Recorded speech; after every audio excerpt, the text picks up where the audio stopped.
सनातन धर्म सूर्य उभरा शास्त्र वीरों उठो चलो।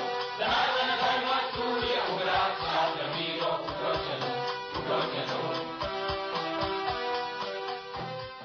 जहां भी मस्जिद का निर्माण हो रहा है तो सबसे पहले तो दो तरह के निर्माण होते हैं। एक होता है अतिक्रमण, जो सरकारी जमीन वगैरह पे होता है, तो यदि वो अतिक्रमण है तो वो मस्जिद टूटनी निश्चित है। तो आपको सबसे पहले ये पता लगाना चाहिए कि ये मस्जिद बन किस जमीन पे रही है।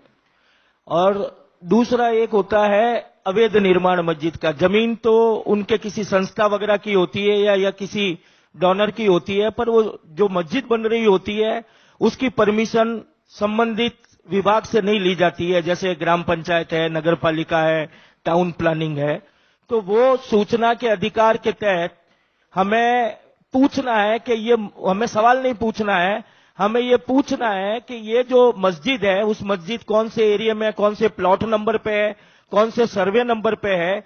तो इस मस्जिद के निर्माण के लिए आपके कार्यालय के द्वारा जो भी अनुमति दी गई है उसकी प्रतिलिपि।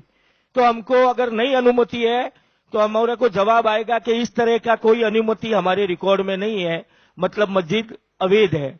जब वो आपके पास जवाब आ जाए तो संबंधित विभाग को उस मस्जिद को तोड़ने के लिए सबसे पहले लिखना है।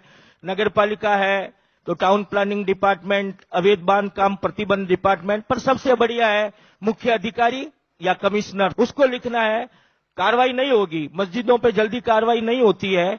वो जब सारी कार्रवाई आपकी पूरी हो जाए, सूचना के अधिकार के तहत सूचना आपके पास आ जाए, लिखने के बाद कार्रवाई नहीं हो तो फिर आपके संपर्क में जो अधिवक्ता है उनको संपर्क करके वो सारा मटेरियल उनको दे देना है।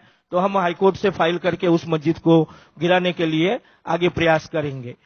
मुस्लिम का घर within a night itself they will convert it into a masjid. Ramzan they will make the prayer in the night itself, and all the peoples of that area will join there. When we ask that, no, it is a prayer is going on. After this Ramzan, that house has become the masjid. See, this is how the dangerous position is. For that purpose also, that is a law is there.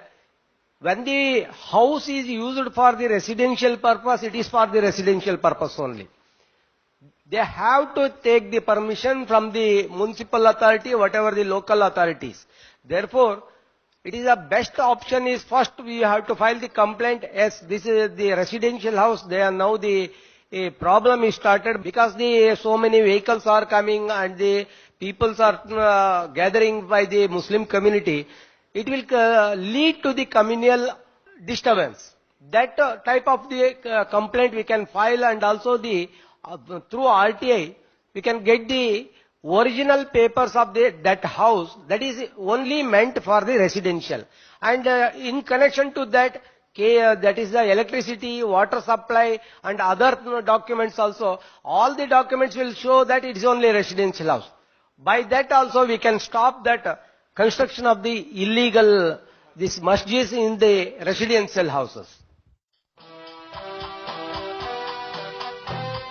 सनातन धर्म सूर्य उभरा शास्त्र वीरों उठो चलो।